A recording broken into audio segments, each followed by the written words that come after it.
Hello, I'm James, and I'm a year older, old guy in Europe.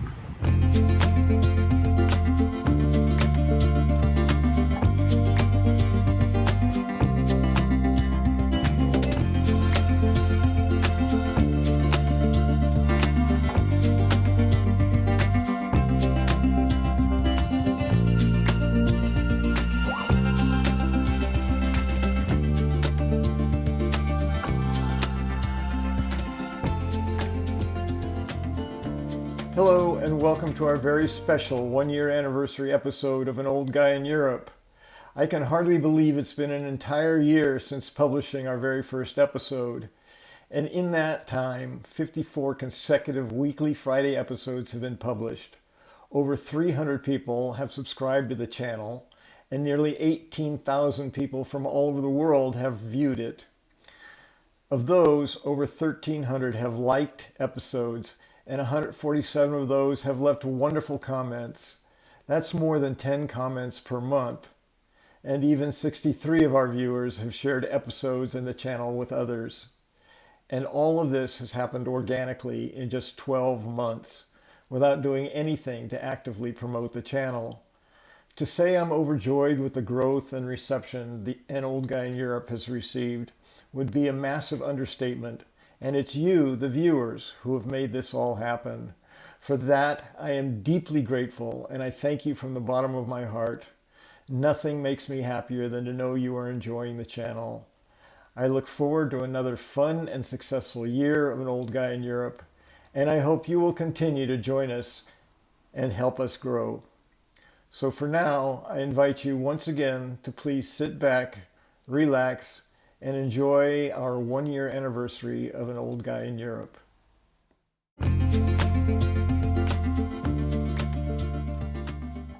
I moved to Europe in the fall of 2021, and I'm currently in the process of acquiring my 5-year permanent residency in Portugal.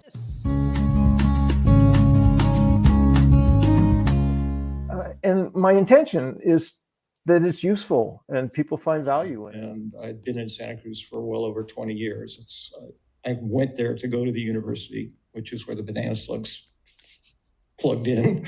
And let's bring him on. He was too interesting last week, so we had to do part two. James Holly is here, everybody. How are you this morning, James? That's great. Hi. So last week we were talking about that Santa Cruz was my number one first thought when I thought, where in the world would I be if I could just be wherever I wanted? On our drive home, I got my very first feel of Portugal. And the feelings were calm and peaceful and safe and kind. Hello, and welcome to episode 6 of An Old Guy in Europe. This week I share with you my very first appearance on Good Morning Portugal as a featured guest. So, message from the Redwoods, thought from the Redwoods. You're working on a range of different names this morning. We know and love you as James in Ericeira. What's the Holy Trinity again of control? Our thoughts, our words, and our actions. Yes. It's the only thing we control is ourselves. And that's best case scenario. There are a lot of people out of control of themselves as well. The good news is...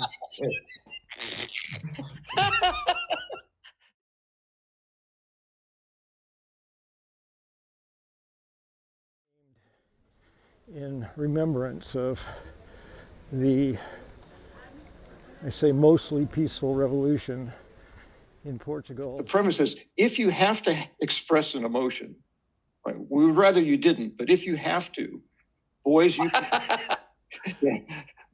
can have anger. Girls, you can have sadness.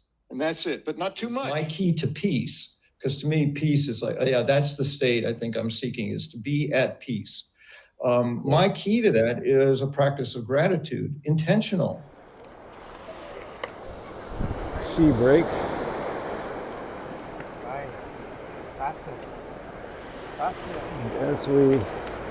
This is what I wanted you to see. These beautiful little seats that have been built into the wall, inviting people to take a moment, sit, and just enjoy I was very inspired by the quote from the video that you have shared a few times regarding the revolution, because the thirst for freedom overcame all fears. Yeah, and I was really, me too. And I think a lot of people did. I'm noticing in comments that, it seems to really resonate with us. And I looked at where does that resonate within me, and it was right in the same place as when I think about love. Put my hand on the laundry basket to steady myself, and the top of the laundry basket gave way. My hand went in, I went after it, but my face hit the side of the laundry basket, and then my shin hit something else. Hey. So I was shouting when that happened. It wasn't so as funny as the first incident of the day. Yeah, so your fall came a little early. Oh, very good. Very good. And where are you? Well, did you cue up my my visual dad joke for the day? Okay, let's have a look. I read the capital of Ireland's population is growing extremely fast. That's true. It's Dublin. You're not in Dublin. I am. Are you really? And I have the I have the tourist merchandise to show it, to prove it. Can you pack an idiot? By the way, these photos were after I talked to you on Monday and told you about my first Guinness in Ireland, but I didn't have photo evidence of it at the time. So I had Hank take a couple pictures of me when we got a Guinness the following day, I think. But I was trying to get the full lip, and you just can't see it. Our two primary objectives as we walked around Dublin, or I guess I should say my two primary objectives as we wandered around, were one, to identify what looked like a traditional Irish pub to us, and the other was to find a very specific souvenir. I was looking for a small coffee mug that would fit a double espresso amount of coffee. And look, I found one, or I should say Connie found one, showed it to me. I said, this is perfect. We behave as if there's a rule book for how we're supposed to exist in the world, and there's not. Yes. There simply is not. The phrase, in my experience, I have found is an incredibly powerful phrase when we're attempting to communicate in a way that someone will listen.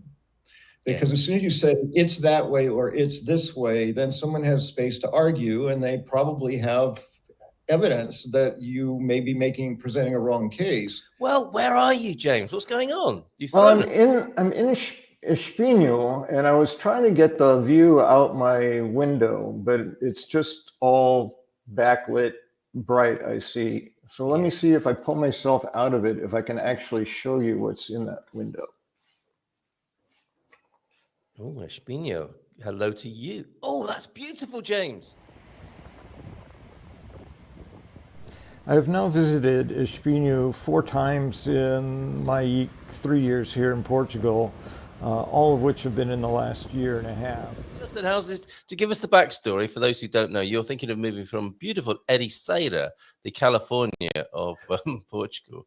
Well, yeah, in truth, I spent about a year thinking about it and doing what I do, breaking it down like the same. It was the same process as coming to Portugal. I spent a year of just kind of exploring what options there were and what's on the map and what's suitable for what I want. And, do I really want to leave where I'm at? And, all those same questions, only it's local.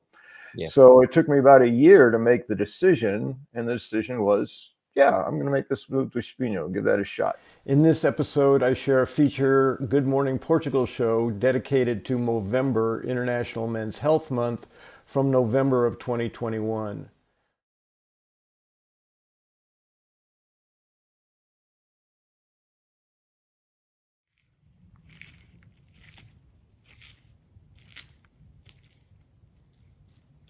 So what I encourage people to do in this whole process, and specifically around moving, because that's what we're talking about, is don't ignore the intuition.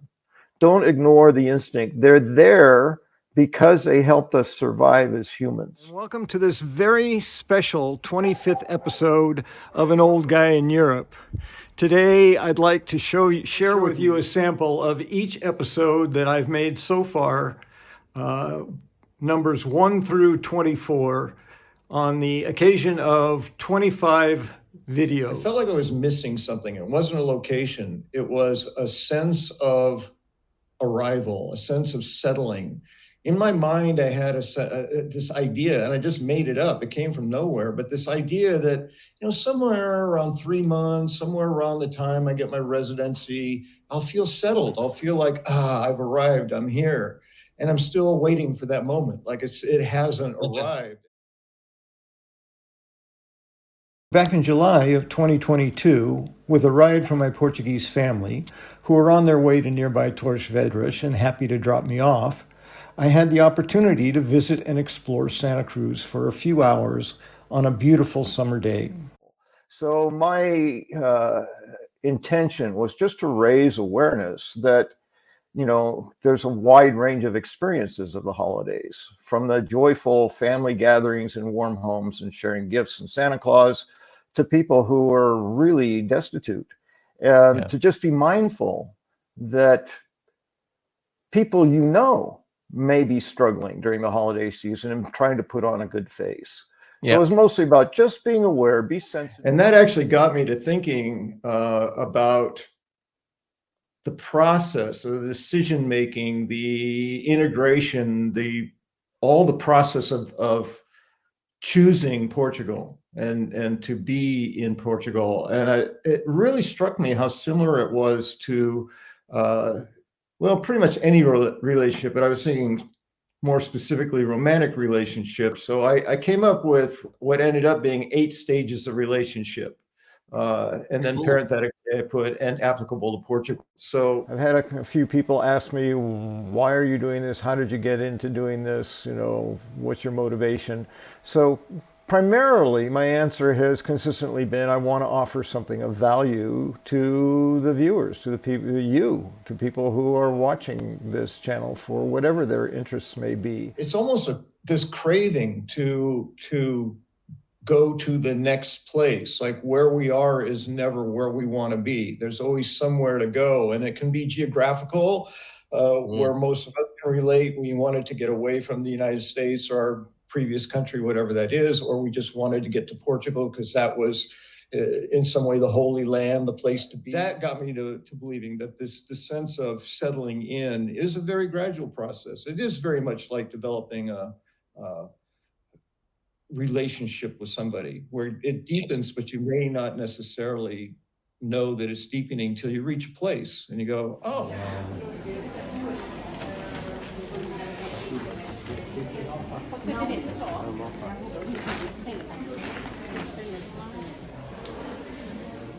And they have, from what I've heard, one of the largest outdoor markets in the country.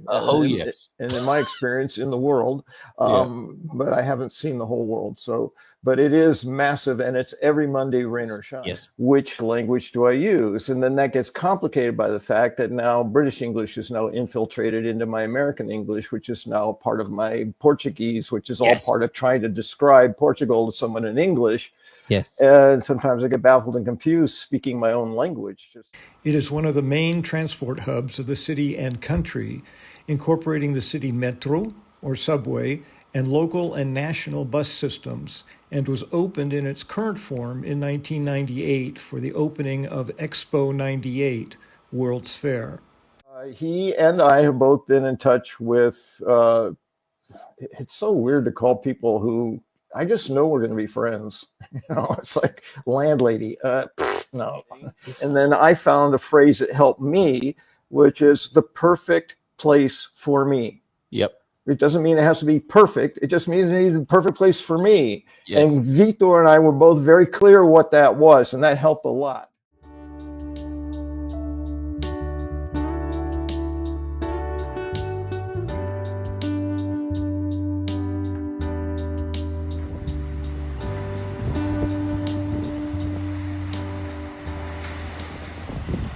You are moving this week, aren't you? Yeah, when you said it, right this, he's moving right now or something. It's like, no, not right this instant, this week, but yes. Now, how does an introvert have a housewarming? One person at a time. Okay, excellent. It could take years. Okay. Villamora offers beaches. Well, you see, introverts only have 5 friends, so it doesn't take that much. It shouldn't take long. Villamora offers beaches and pleasures. At least 5 friends they would have to a housewarming. Okay, yeah. Right. In the previous 2 episodes, numbers 40 and 41, I talked with Carl Munson on his Good Morning Portugal show about making my move to Espinho, Portugal. This week, I share my actual experience of this recent move just 3 weeks ago on March 5th, 2025. What I learned this weekend is we cannot hear our accents. That had never occurred to me before. I can hear everyone else's accent. I can't hear mine. If you live there, you're not vacationing. And this person seems to be wanting a full-time vacation. He wants everything to be exciting and fresh and new. And, it's like, where in the world is that true if you live there? Yes, so indeed. The only way to have that experience, in my opinion, is to just keep moving.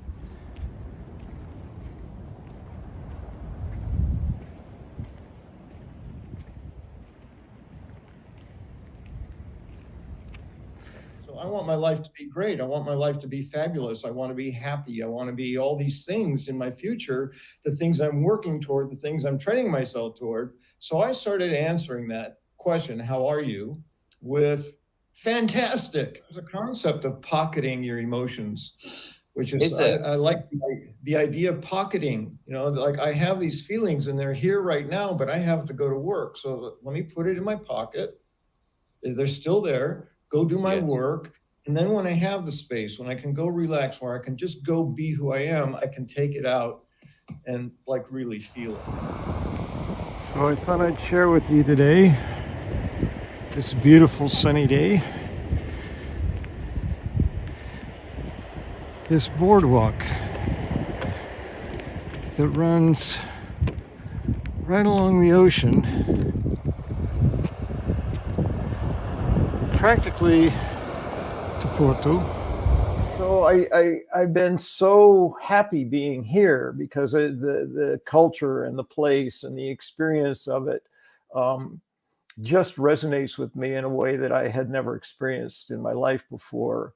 That it was easy to not think about what I appreciate or what I love about the United States.